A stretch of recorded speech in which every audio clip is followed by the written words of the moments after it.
বাংলাদেশের উপর আঘাত করতে আসবে সে হাত ভেঙে গুড়িয়ে দেব, ভেঙে গুড়িয়ে দেব।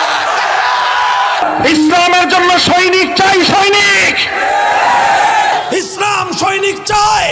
আল্লাহ পাক রব্বুল আলামিন তাদেরকেই পছন্দ করেন যারা তাদের রাত এবং দিনের সময়গুলোকে আল্লাহর দিনের সৈনিক হওয়ার জন্য উৎসর্গ করতে প্রস্তুত।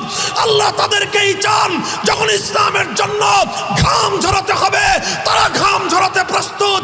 আল্লাহ তাদেরকেই চান ইসলামের জন্য যখন প্রয়োজন হবে অশ্রু ঝরাতে তারা চোখের অশ্রু ঝরাতে প্রস্তুত। আল্লাহ তাদেরকেই চান আল্লাহর দিনের জন্য যখন প্রয়োজন হবে বুকের তাজা রক্ত দেওয়ার তখন রক্ত দিতে প্রস্তুত থাকতে হবে। আমাদের পরবর্তী টার্গেট হলো চূড়ান্ত ইসলামী বিপ্লব। এরপরের বিপ্লব হবে আল্লাহর জমিনে কোরআনী রাজ কায়েম করার বিপ্লব।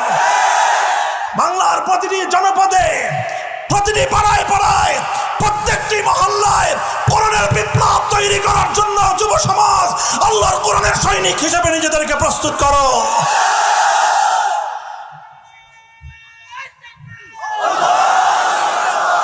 আলহামদুলিল্লাহ, ধাপে ধাপে আমরা অগ্রসর হচ্ছি,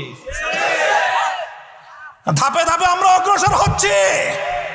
আমরা আগামী দিনে পূর্ণাঙ্গ শরিয়া কায়েম করার স্বপ্ন দেখি।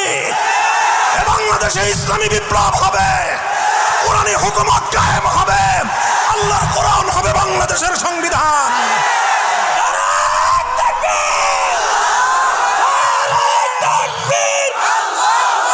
হ্যাঁ মুসলমান, প্রস্তুতি নাও। শহীদ আবু সাইদ যেভাবে ফ্যাসিবাদকে বিতাড়িত করবার জন্য জালেমের বুলেটের সামনে মুখটা টান করে দিয়েছিল, বাংলার মাটিতে আরো আবু সাইদ আছে না নাই? মনে রাখবে, আবু সাইদ জীবন দিয়েছে, মরে যায় নাই। আবু সাইদের প্রাণ প্রদীপ নিভে গিয়েছে, আবু সাইদ মরে নাই। আবু সাইদ জীবন দিয়ে অমর হয়ে থেকেছে।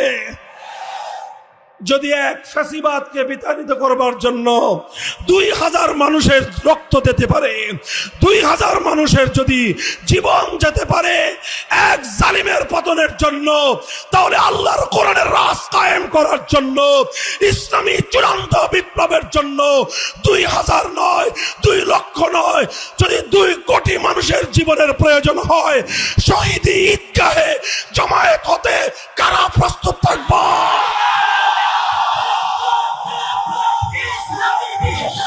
শুধু আবেগ দিয়ে আল্লাহর দিনের সৈনিক হওয়া যায় না।